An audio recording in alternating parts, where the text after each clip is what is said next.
to get ready for your day with the morning warm-up with Trey Lyle. Join us live on VTRN Sports 93.3 FM or the VTRN Sports app. Open VTRN Sports on your smart speaker or stream live on YouTube.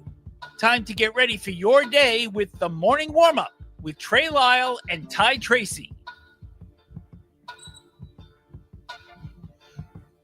7:03 on this Tuesday, June 24th. Welcome to the morning warm-up. I'm Trey Lyle. That's Ty Tracy. We'll have Lake Lewis join us in a matter of moments around 7:20 today. We had a trade. We literally had it, in case you missed it, because a trade occurred last night. Shams Charania tweeted it out when I was asleep. I believe, Ty, you were asleep as well, because he tweeted it out at 11:36 p.m. last night. So I was definitely knocked out. So let's get to it in case you missed it.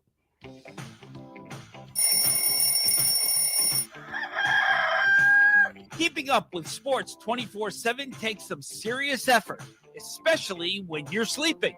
Don't worry, the morning warm-up stays alert around the clock. Now here is everything you missed last night. So when we talked about the elimination of the Boston Celtics, we talked about there were going to be possible changes on their roster just because they needed to get under the luxury tax, or they needed to lower their luxury tax bill of $500 million. Yes, that's $500 million, especially with their best player being out for next season and Jason Tatum. And they do that. They start those moves by last night. Shams Charania broke the news that the Boston Celtics have traded Jrue Holiday to the Portland Trail Blazers for Anthony Simmons and 2 second-round picks, sources told ESPN. Ironically, that this is the second time in 3 years that Jrue Holiday has been traded to the Portland Trail Blazers. Last time, Jrue Holiday played approximately 0 minutes and 0 seconds for the Portland Trail Blazers and was quickly traded to the Boston Celtics, where he won a championship in 2024, played there last year, and so Portland gets him back, I think, to just add to their elite. They were actually a pretty elite defensive team coming the second half of the season. And Simmons, you get a young guard that can shoot the ball well. Now, defensively, he's not as good. I don't know who's necessarily fit with Boston, but that was the trade last night. I think Simmons is a really up and coming star. Obviously, he'll be on an expiring contract. And Holiday's owned $72 million in 2026, 2027. So the deal saves Boston approximately $40 million in luxury tax payments next season, according to Bobby Marks. Thoughts on the trade? I mean, I feel like that was going to happen. They was going to have to move on with Jrue Holiday. I mean, like you said, money issues, and you got to think about he's getting up there in that age as well. So I feel like that was a smart move. I feel like he was going to be the first one to to go off the trade for him. I mean, because I had a feeling they go. I think the plan is this. If I'm not mistaken, it's him and Porzingis. I feel like are they go get rid of them too, and they go keep Derek White the main. They go make sure they keep Derek White the main one. Yeah, I and also with Simmons, like he shoots the three well, and Boston likes to shoot three, and clearly.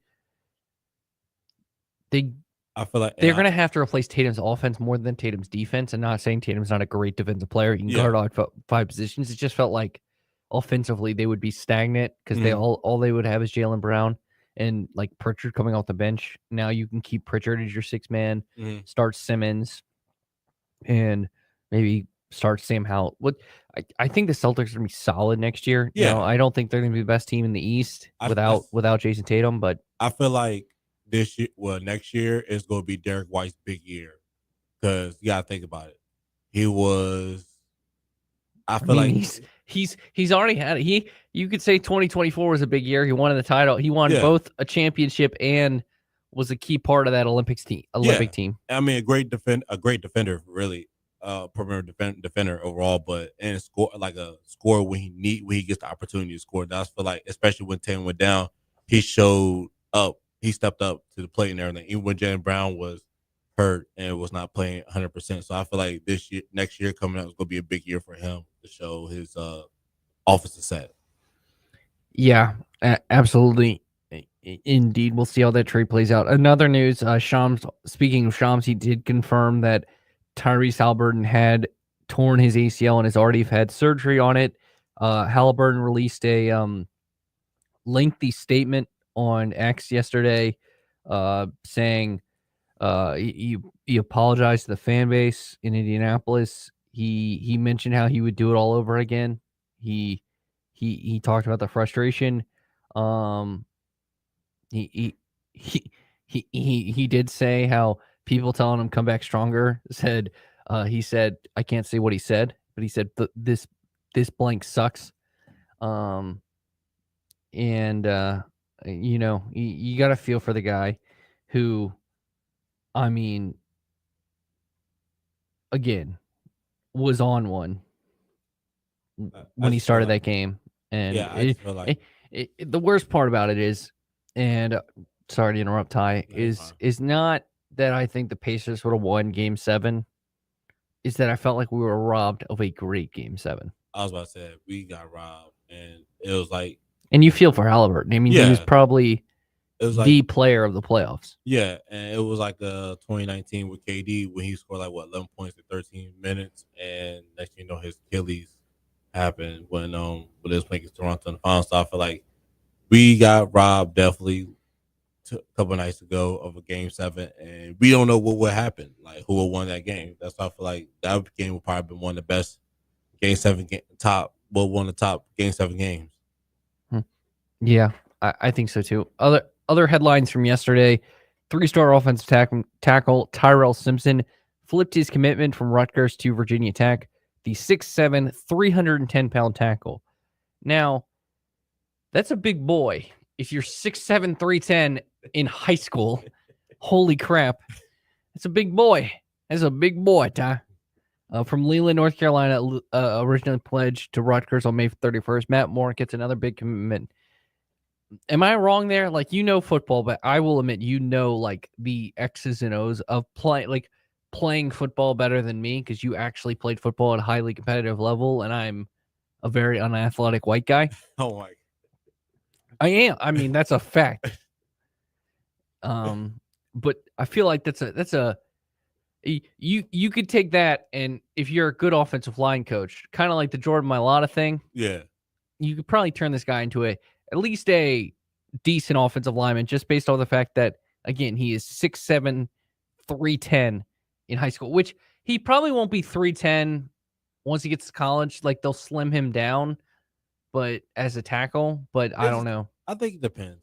He go gain some weight or lose a couple pounds, but I can see I mean, that's a great size that's the average size for a tackle because usually most tackles are a bit like between like 6'6" or above, or maybe 6'5" the most. So that's all I feel like. But that's a large human. Yeah, it is a large human. Yes, he might. But it's a nice commitment for Virginia Tech, who's starting to heat up on the recruiting trail. Yeah, definitely. I mean, that was a great solid pick. I mean, a great commitment. 6'7", 310. I mean, put him in the program. I feel like he can really be outstanding offensive tackle as long as he stays in that program and stays on the right track. Now they got to sign him, but again, yeah, as long as he do nothing crazy, saying I want more money to leave. I'm like, dude, are you? I wonder. I think that's gonna happen less and less because of House, and it's all contracts now. So, speaking of money, Pac-12 in its extended whatever, in its new form, has extended its media partnership with CBS Sports, which will see the network broadcast its football and men's basketball championship games for the new conference starting this year. It's going through the 2030-31 season. So the Pac-12, obviously, they needed to get the TV contract locked in and going forward to see how it will all shape out in terms of what can happen. But it's good to see the Pac-12 have a TV contract so it can survive. Now the dollar figure is not necessarily out yet in terms of how much it will pay each school, but a reminder, in 2026, Boise State, Colorado State, Fresno State, San Diego State, and Utah State will join the conference. Gonzaga will be in basketball, which will be really cool. Yeah. They'll join in every sport but football because they don't have a football program. Mhm. And then Texas State they need an 8th member for football. And of course, we mentioned a few weeks ago, the favorite is Texas State, not necessarily meaning it will leave the Sun Belt, meaning if they do, maybe the Sun Belt doesn't replace it. There's a lot of factors. But in reminder, in April, the Pac-12 announced the CBS, CW, and ESPN would share the rights to the 13 home games involving the conference only 2 members this upcoming season, just for the football season in 2025. So that will be how it shakes out. But again, dollar figure not necessarily out. I'm assuming it'd be around the Mountain West number, since you're taking probably the 4-5 biggest brands in the Mountain West. Yeah. I think it'll be a solid basketball conference. Yeah, I think so too. You had Gonzaga to Boise State has been a really good obviously San Diego's, like having San Diego State and Gonzaga as your 2 flagship programs. Both have been to the Final Four recently. Mhm. Both have been in the national championship game recently, I should say. Yeah.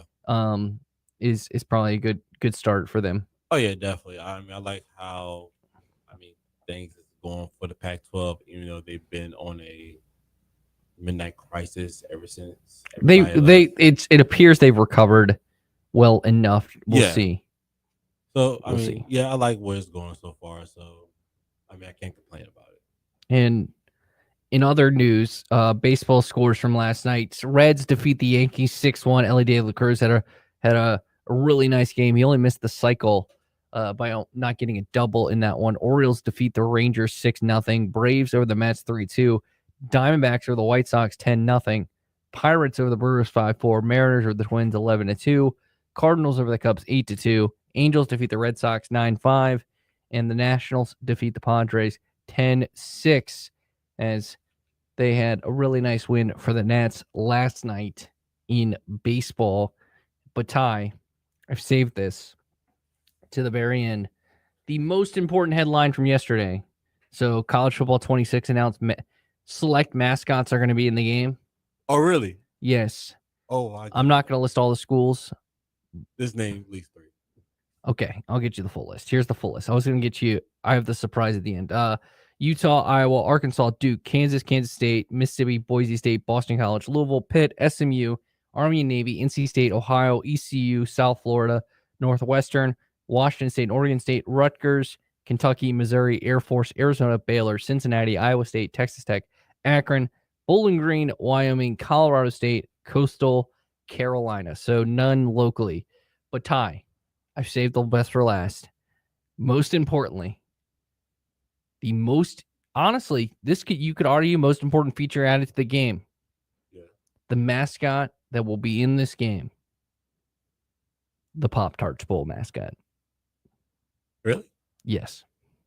Okay, I'm excited about that. Obviously, which is a Pop-Tart. Yeah. But yes. I was hoping the Hokie be on there because last time I played with the mascot, I almost choked my cousin because he was beating me with the Hokie mascot, and I was mad. These are new mascots added to the game because I think the Hokie Bird was in the game already, if I'm not mistaken. I can play it tonight and find that out. That's not hard. I just want to say I was choking my cousin. I was so mad. We was young though. Look, that Hokie was making me mad. I did like I think it was like 12. It was like one of the older versions. You could go celebrate with the mascot. Like that was part of the game. Yeah. Mm-hmm. I would do that. That was always fun. But yeah, I'm pumped for EA College Football 26. This week is they're going to reveal a lot of the new features. It was today. It's today. Yeah, today. Yeah. So one of the features obviously they've added back is high school is Road to Glory. In Road to Glory, which smart. You should have started out in high school. Yes. And that's how you start your path on becoming a 5-star. Leading your high school to a state championship by just running for 1,000 yards, throwing for 1,000 yards every game because it's high school. But I'm pumped to see it. All right, something I want to talk about. Maybe I don't know if I have enough time before Lake gets on here, but Adam Stern, Sports Business Journal, sent a report basically talking, or excuse me, this was from the San Diego. He aggregated it. It was from the San Diego Union Tribune about NASCAR using San Diego as a destination style venue, about using it for the, obviously the street race in 2026. But a couple of notes here. 39 and 40 in terms of races has been discussed because there is a chance they could keep Chicago and keep Mexico City, and then there would be no place for the San Diego street race. They would have to add it as an extra race. But obviously teams have met that with resistance due to an already short off season. And then Montreal, Philadelphia, and Denver have all expressed interest in hosting a NASCAR street race. I know Pennsylvania Governor Josh Shapiro during his press conference at Pocono, because basically the state tourism was sponsoring the race, so they had the governor out there.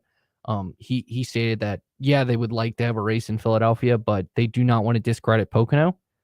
And then race will likely, the San Diego street race would appear where Auto Club used to be, late February, early March. So obviously part of the West Coast swing earlier in the season. Now, what I would do if I was NASCAR is, instead of doing the street race, then I would do Sonoma, because Sonoma is essentially at a winery, and it's green during February and March and springtime. Yeah. Whereas it's, by the time they get to it in the summer, it's dirt, and because that's how plant cycle works. Yeah, because it's too hot. Yeah, but my biggest fear here is the 39 and 40 races. Like, they're already, you're going 38 weeks out of the year if you're the NASCAR Cup Series with one off week. Now you go 40 weeks out of the year with one off week. And let's do a quick math here. So that's what? 40 races in 41 weeks. Well, there's 52 weeks in the season. That means you have an 11-month off season, or 11-week off season. Yeah. Which essentially is what, 2.5 months? Because they would end in November 20th and start February. Yeah. February 20th-ish. So that's 2 months. Yeah. December and January. And for their style and for how much travel, and it's not about the drivers, I guess. It's more about the truck drivers, the crew members. That's an unimaginable grind. Like, some of these pit crews are working 3 races a weekend because they'll be using the truck race, the Xfinity race, and the Cup Series race. So that just seems way too much to get up to 40 races in a season. That just, it seems like just way too much. Yeah. I think it is too much. People think about it and everything. You explain it correctly. I just feel like that's too much for them. Yeah, absolutely. All right, when we come back here on the morning warm up, Lake Lewis joins us. Are we getting some throwback unis for the Commanders? We'll find out next here on the morning warm up. Get more at the Used Car Superstore on the Sheeler Motor Mile, your premier used car dealer serving Southwest Virginia and surrounding areas for over 50 years. With more selection, more value, and more finance options. Plus, your trade is worth more. Get the best selection with more Hondas, more Hyundais, all your favorite makes and models. Over 900 used vehicles in stock now. That's way more than any other dealer in the area. Volume selling means volume pricing, and we've got the volume, all in one location on the Motor Mile. The Used Car Superstore is your one stop for cars, trucks, vans, and SUVs. Many have miles in the teens, remaining factory warranties, and some are even local one-owner vehicles. Plus, Sheeler owns the finance company. Getting approved for credit is easy on the Motor Mile with financing options for every budget. We finance your future, not your past. You're a valued customer and not just a number on the Motor Mile. Get more with straightforward pricing and more inventory arriving daily. Over 900 vehicles on the lot ready to choose from. The Used Car Superstore on the Sheeler Motor Mile. I-81 exit 118C in Christiansburg. Call 866-SHEELER1. Always open at Sheeler.com. Car insurance rates are rising rapidly. That's no secret. It's because the cost of medical care for those who are injured and the repair and replacement cost of damaged vehicles is skyrocketing. But what can you do about it? Hi, this is Judd Gardner with Gardner Insurance Solutions in Lynchburg. We've been helping Central Virginia drivers purchase the coverage they need at affordable prices since 1993. Talk with us before you pay again. We represent numerous companies and have many cost-saving strategies. Gardner Insurance Solutions, 434-316-5433. Have you looked at your home's exterior lately? Do you see faded siding, paint peeling, and wood rotting? Windows that are impossible to open and close and gutters falling off? Call Collins Siding and Windows to transform your home's exterior and save you money on energy costs. Dreaming of a new porch or sunroom? Collins can do that too. Since 1989, Collins Siding and Windows has been transforming homes in Central Virginia. Roofs, windows, siding, gutters, porches, decks, and sunrooms. They can do it all. Call Collins Siding and Windows today, 434-525-6307.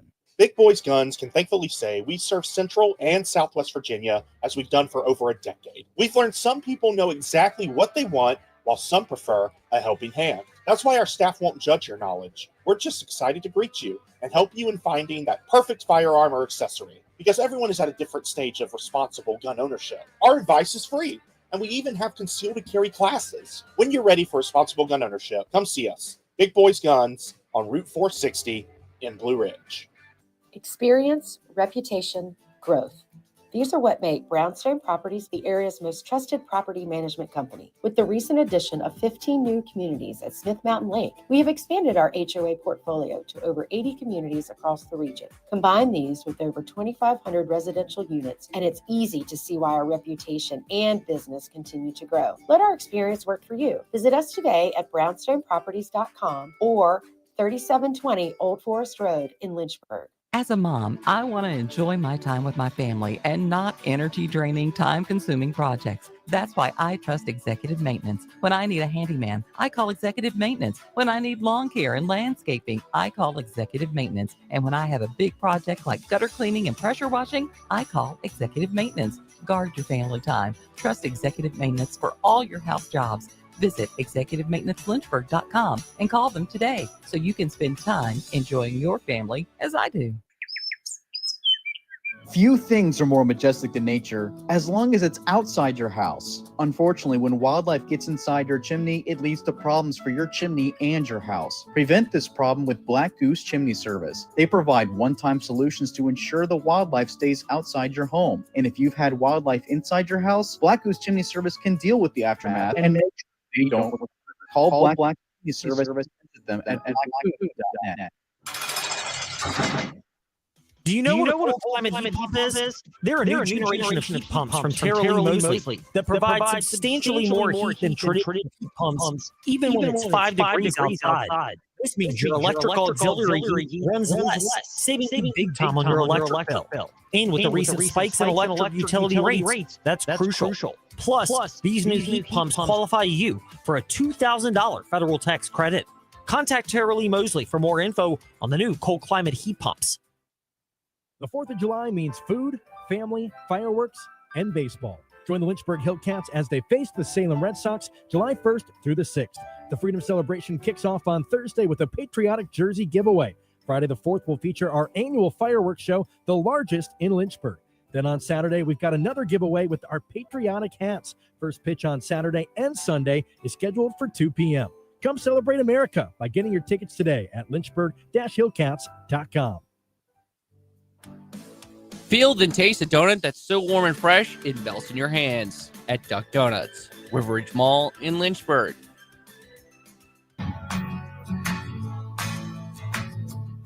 Good morning.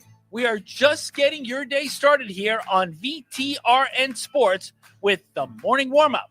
Stay connected at Trey Lyle VT and Ty Tracy 90 on Facebook, Twitter, and Instagram. Listen wherever you are with the VTRN Sports app or watch the show live on YouTube at youtube.com/VTRN Sports Lynchburg. Now, back to the morning warm-up.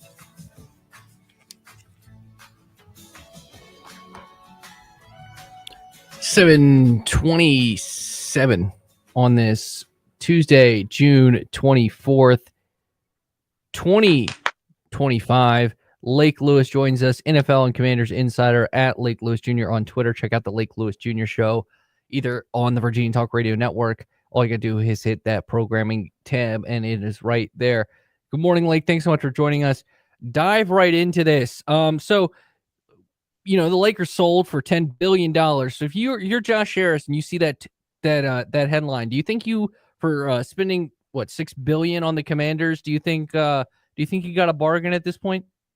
Yeah, of course. I mean, he should at least, because when you think about it, the Lakers are, they need no introduction around the world. Everyone knows their brand. They're about championships, and we haven't seen it lately, but still, you think of all the great players that played there. Of course, they're going to get their money. So I think Josh Harris feels pretty good.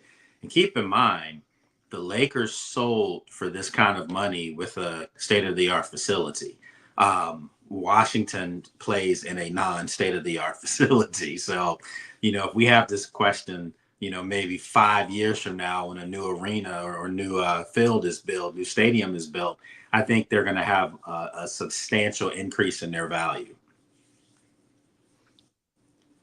Yeah, it definitely helps all around. I think the Cowboys are at like 10 billion, and that was it. And now if the Lakers are at 10 billion, then it bumps it up to, I mean, at minimum it's 6 billion, because it had to be up since then. So exactly. But yeah, Josh Harris has to feel pretty good. By the way, he also, just casually threw around $500,000 to buy a 101 Jaden Daniels rookie card this past week, which I think that was more about, hey, I'm gonna have to spend a lot more millions on this guy a little bit later. I'll just start, get used to investing in the Jaden Daniels hype train now with that. But looking at this past week, we're going to start with some tragic news. Obviously, Fred Smith, the founder of FedEx, the former minority owner of the Washington franchise, passed away, and he's, we sort of got to talk about this with Jim Irsay, but another key factor in terms of the Dan Snyder, kind of the beginning of the end of Dan Snyder was, obviously Smith was part of the group that kind of wanted Dan Snyder out. They de-invested from the team. Do you think his lasting legacy, and at least part of Washington, obviously he has a lasting legacy in the NFL for being the father of Arthur Smith, who's the current offensive coordinator for the Steelers, but his impact in Washington, again, we can go back to Jim Irsay. It's a little bit different because Irsay owned the Colts, but helping to ultimately, start the beginning of the end for the Dan Snyder era in Washington. Yeah, and also he pretty much was instrumental in them getting the naming rights to FedEx, for FedEx Field, because he was the chairman of FedEx, the creator of it, basically, founder of it. So, yeah, I do think that the fact that he and, a couple of other minority owners saw something that they didn't care for and, wanted to get out from underneath that, kind of started, people looking internally at things like, okay, there's some stuff that's going on in here that really needs to be rectified and fixed. So, yeah, you could probably say that he's one of the first ones to really maybe stand up, I guess, to Dan Snyder and, try to hold him accountable, which obviously we know historically Dan Snyder was never held accountable for anything. So his biggest, accountability is talking about Snyder now is the fact that he was forced to sell his team, which was a great thing. But yeah, I think you can say Fred Smith helped start that. So his legacy in DC is that he was an owner, minority owner of the team during some bad lean years. But yet, his maybe his best line of work as an owner of this team was to get the main owner out of here. Here with Lake Lewis at Lake Lewis Jr. on Twitter. We will get rid of the question I have to ask you every week till we get to training camp and really until the contract is signed. Any progress on the Terry McLaurin contract situation, or are we going to just kind of be in a standstill till you maybe one random day when you're at training camp up there at Ashburn, Virginia, that Terry McLaurin has signed this contract extension? Well, I've been saying for a while now that it's going to get done. It's just, what is it going to get done for? Is it going to get done for 32 million, 33, all the way up to 36, which I said last week on the show that it could be 36, 37. And I know a lot of people lost their mind over that comment because, they thought that we were saying that because he could get that kind of money, he's the second best receiver in the league. That's not what we're saying. What we're saying is if you look at Jamar Chase's contract from last year, $40 million. That's what he gets per year. Terry's not getting $40 million. We know that. But if you look at Jamar Chase's contract, it's a record-setting contract. If you look at the contract the year before that with Justin Jefferson, at that time, it was a record-setting contract. If you go to CeeDee Lamb, before that, it was a record-setting contract. You can go all the way down to number 5 at Amon St. Brown, and he had a record-setting contract at the time to help reset this receiver market. I think Terry's going to be I don't think his contract's going to be the record-setting contract, but I think it's going to fall in line with those top 5 guys. And, if you look at St. Brown and you look at CeeDee Lamb, they're at 30 and 32 million a year. I think Terry's going to get more than that, not because I'm saying he's a better player, which I am saying he's a better player, but I'm just saying I think he's going to get more than that, Trey, because the market now has increased. This is the second straight year the league gets a boost in their salary cap, so it's gone up almost 50 million over the last 2 in salary cap. Are you telling me that Terry McLaurin's not going to get money that perhaps in a year or 2 years previous, he would not have gotten the money that he's getting ready to get? So with all that said, I'm predicting he's going to sign his contract on the eve of training camp. And do you think the structure of this is that I feel like I bring up Philadelphia each week, but I feel like they're the good barometer in terms of how to pay players, how to just build your team in terms of salary cap structure. Do you think with Washington they're looking at, obviously, because the Deebo Samuel, which we've discussed here, we think it's more of a prove it 1 year and then he'll get his bag maybe either in the middle of the season or next off season. But the fact that Philadelphia has paid both A.J. Brown and Devontae Smith, that Washington might structure their contracts in a very similar way to what we see in Philadelphia. Yeah, I mean, if you look at A.J. Brown's contract in particular, he's the 4th highest paid receiver in the league at $32 million. And if you look at the way the contract was structured, it's a lot of guaranteed money. That's what these guys want at the end of the day. They could care less about what their yearly salary is if the money's not guaranteed. And for a guy like Terry who's going to be turning 30, you could say that's kind of old, or it's not old, but it's starting to go a lot south before it's going north, because he's put in a lot of work and he has a lot of mileage on him. However, he doesn't have a lot of mileage on him with one quarterback. And you saw what he did last year with Jaden Daniels. He had his best year as a pro, 13 touchdowns, and so I think that everything is in his favor to get the contract that he wants. After really looking at where these numbers fall and things like that, I do believe it's going to be like $34 million. We'll probably, I think it can get done at 34, because one thing about Terry is Terry wants to win. He's been losing for so long. He won last year. He saw he never stopped smiling, so he wants to win. And I think he'll take a small little cut if it's $1 million or $2 million less to make sure that the team can still thrive and still bring in talent to help them win.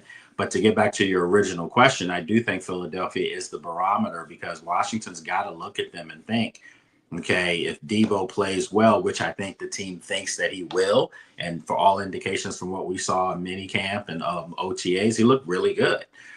He looks great, actually. So I think that they know that they have 2 receivers they're going to have to take care of.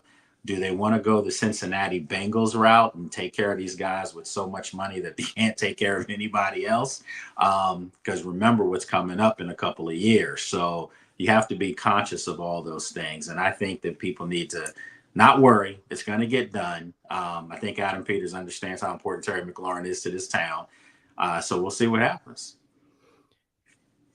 This is going to sound a little hyperbolic, but what do you think is the pressure on this front office to build a championship roster? Not saying they can't be there this year, within these next 3 years, 4 years before, obviously Jaden Daniels gets paid. Because if you look over the last, 10 plus years, unless your name is Patrick Mahomes, if you're not a top 5, or I think Hurts, no, I don't think Hurts actually made the list, but if you're not a top 5 paid quarterback in the NFL, you win you get in the top 5 paid quarterbacks, doesn't necessarily mean you're going to win the Super Bowl because of the way the cap is.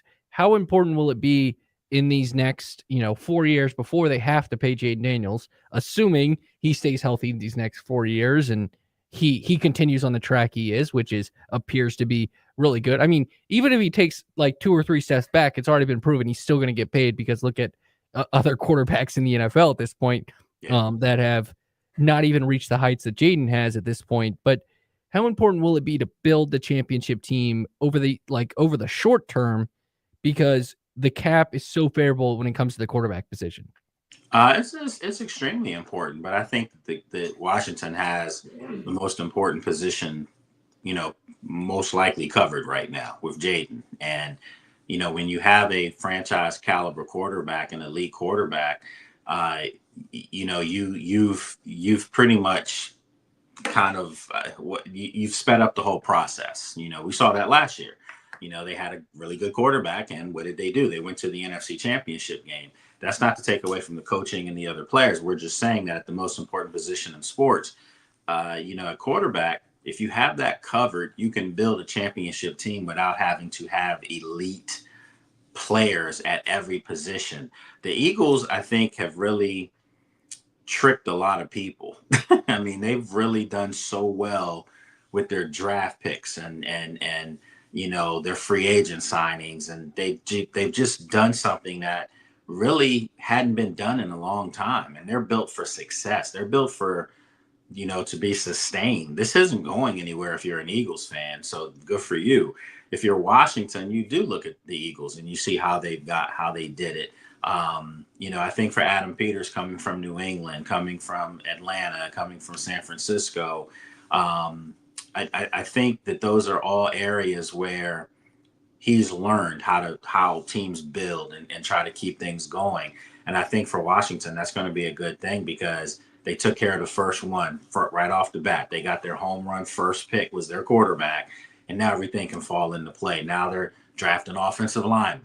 Now they're drafting cornerbacks. Now they can start to fill the roster out with other really elite talent at all the other positions.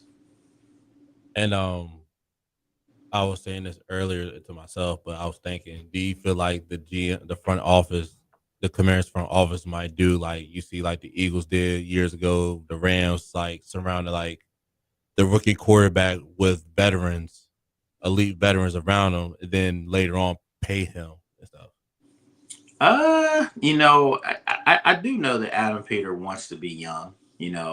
Obviously this was a football team that had to bring in some veterans that were winners, that were professionals, guys like Bobby Wagner, to show the young guys that they're going to try to build and groom how to be a professional. And it's worked for them. It's working as we speak. That's how they're doing it.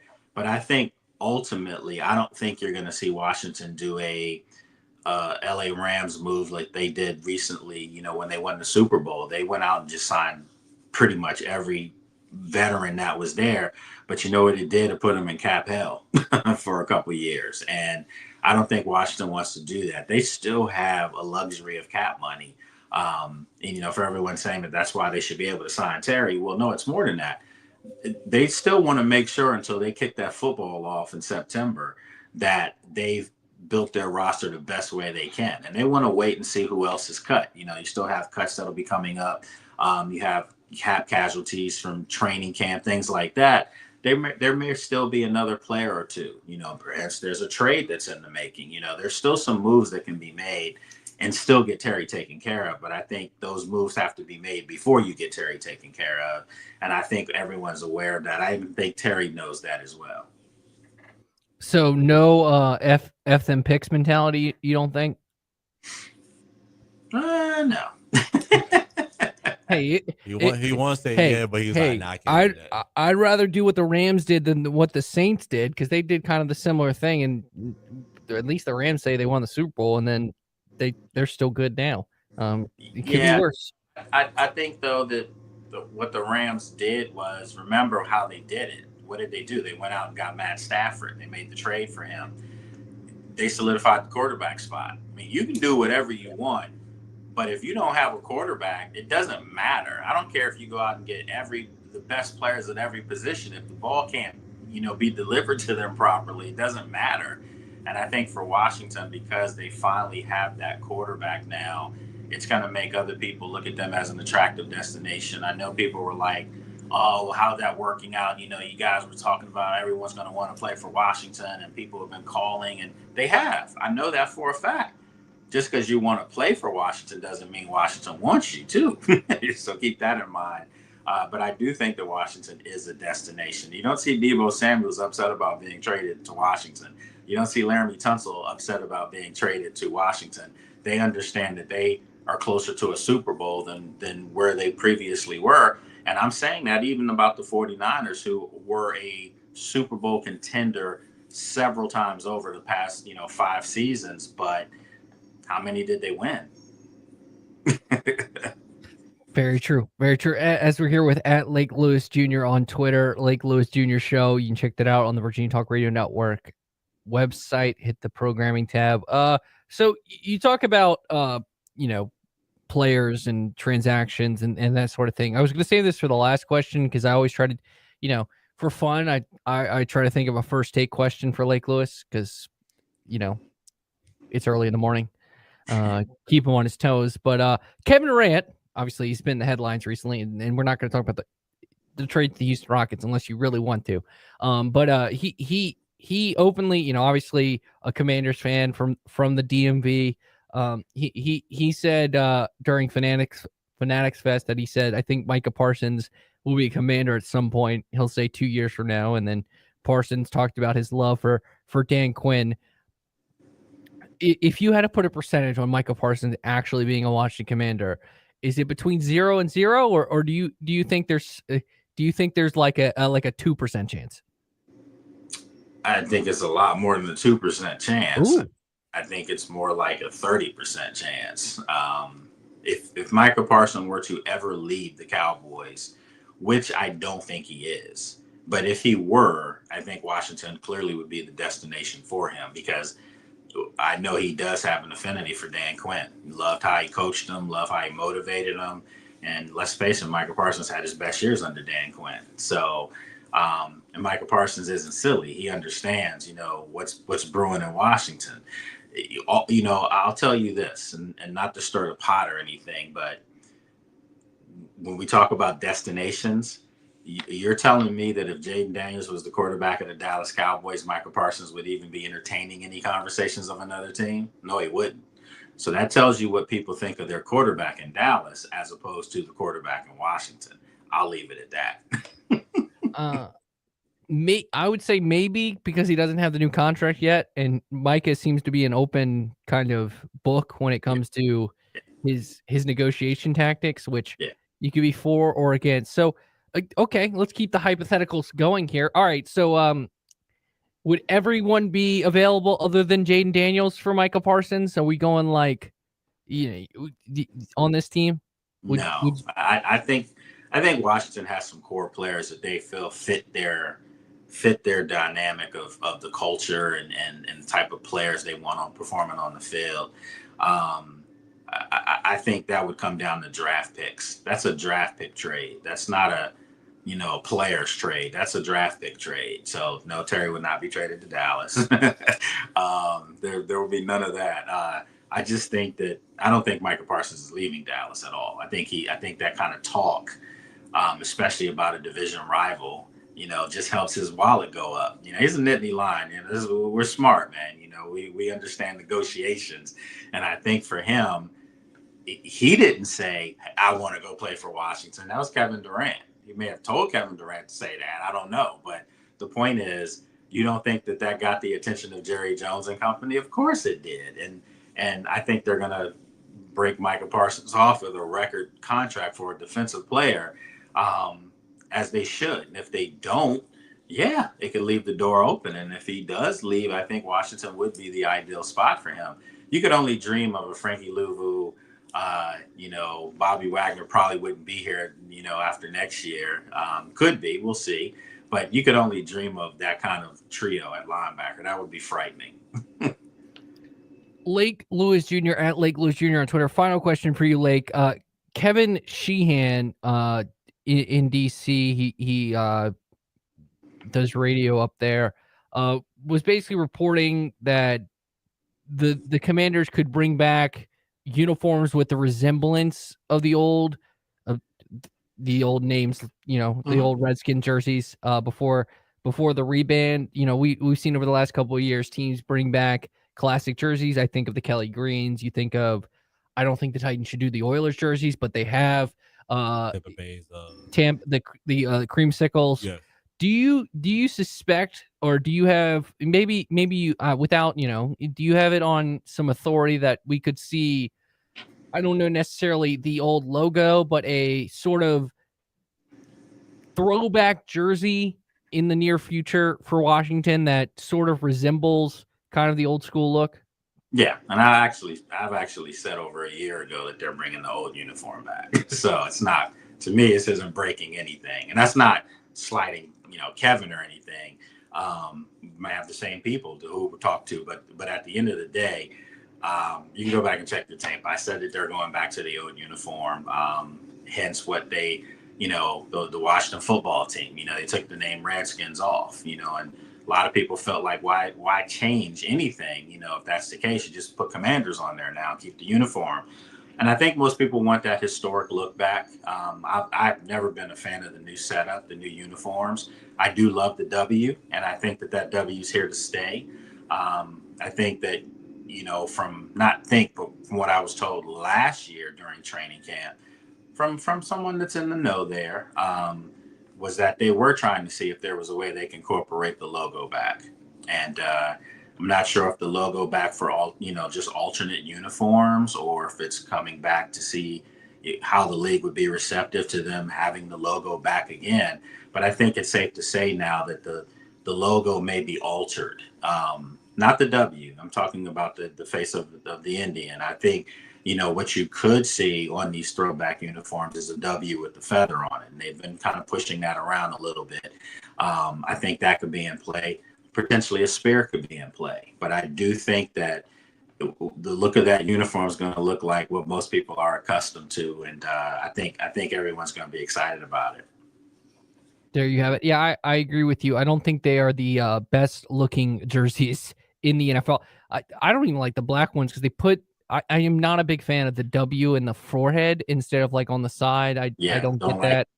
I'm a traditionalist, hence I'm a Penn Stater. We've never changed our uniforms. And I just think you keep your brand, and, you look at the Packers, the Steelers, some of the historical teams, they've kept their look. And I think for Washington falls right in that line too. The Giants have, gone back. The Eagles, a lot of their fans want to go back to that green, the Kelly green, they want to get back to that. And I just think some people, we live in a time now, you guys know, that they change uniforms like, every week, and they have multiple combinations. You look at teams in college like Oregon or whatever. They probably have like 10 different uniforms. I'm not a fan of that. And to me, you're doing that to kind of sell recruits because there's nothing else to sell. So it's your tradition that you're selling. And I think if you're Washington, it's going to be awesome to get back to those uniforms. And I think people will feel even more nostalgia because now they're winning again. Yeah, the only team allowed to have like multiple uniform combinations because they all look great are the Chargers because they have a great color set. That's it. Yeah. Go back to that powder blue. That powder blue and just call it a day. That was an awesome uniform.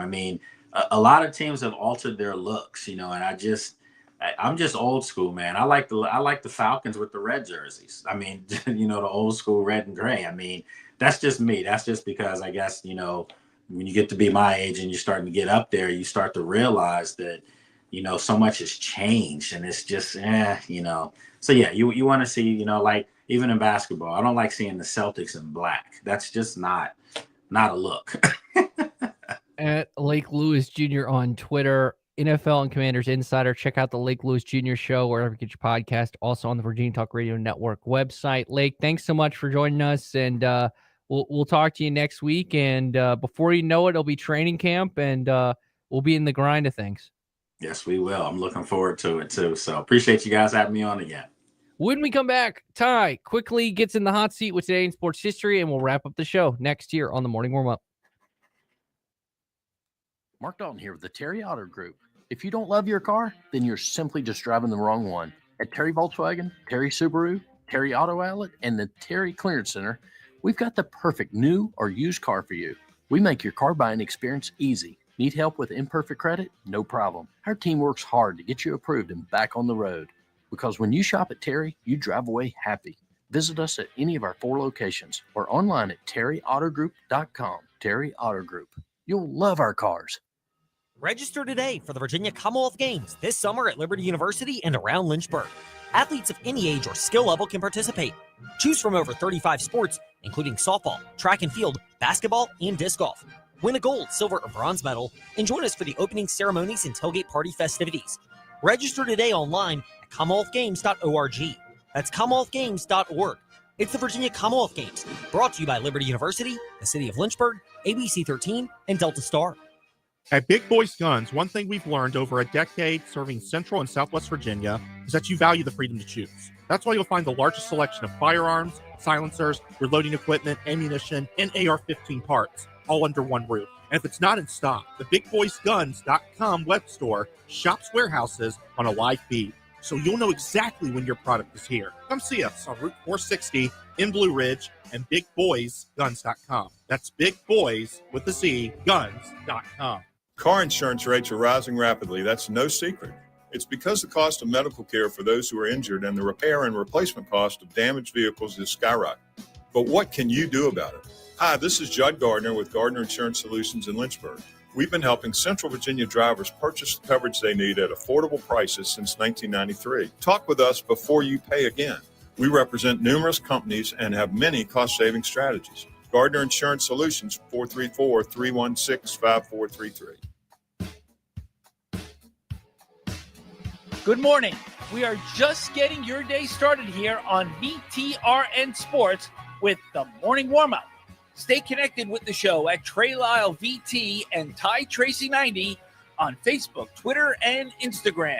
Listen wherever you are with the VTRN Sports app or watch the show live on YouTube at youtube.com/VTRN Sports Lynchburg. Now, back to the morning warm-up.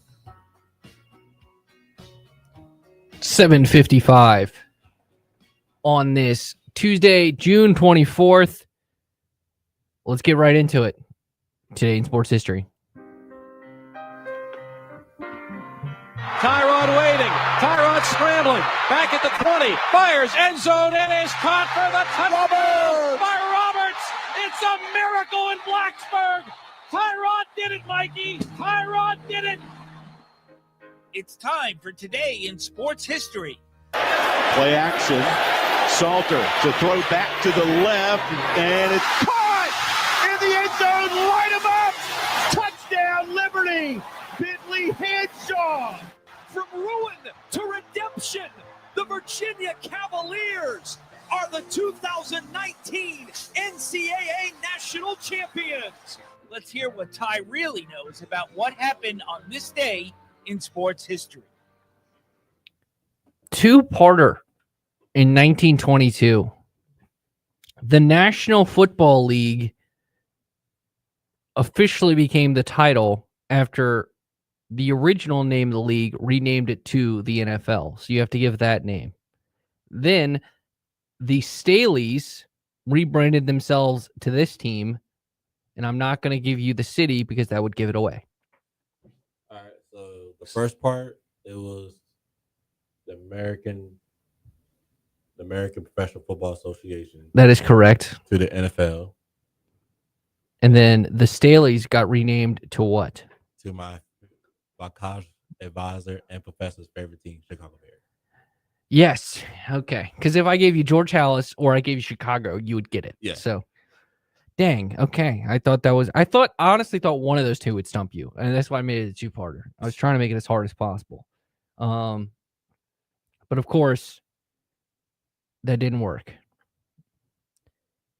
In 1980, the Atlanta Flames relocated to what city, as the NHL actually did keep its name? So they're still called the Flames. And it's not Liberty. You got me on that one. It's Calgary. I won't Yeah, do the that. Calgary Flames. Calgary, Alberta, Canada. Oh, yeah. So, and final one for you here. By the way, Shaq went number 1 overall on this date, 1992. Shout out to Shaq. Almost gave you that one. In 2010, this man outlasted Nicolas Manhut in the longest match in tennis history. Isner hit a backhanded winner to win the last match, 980 points, and take the 5th set against Manhut, 70-68. The first round match took 11 hours and 5 minutes over 3 days, lasting so long it was suspended because of darkness 2 nights in a row. Play resumed at 59 all and continued for more than an hour before Isner won 6-4, 3-6, 6-7, 7-6, 70-68. Oh, I just said his name. John Isner? John Isner. I'm not giving you that because I gave you his name. But final one to decide if you have a winning record. In 2010, the Wizards had the number 1 pick, and they selected this man. The man and the myth, the legend, Kentucky, John Wall. John Wall. If you were watching on the stream, I may or may not have been doing the John Wall. I think they don't know about John Wall. The John Wall we seen back in the day. He was a legend. From Kentucky. Welcome to DC.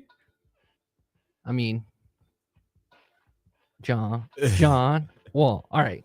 I knew you were going to get that. That's why I started doing the dance. But that'll do it for today. Thanks so much to Lake. Thanks, Ty. We'll be back tomorrow with Bryce and Gordon. Bye, everybody.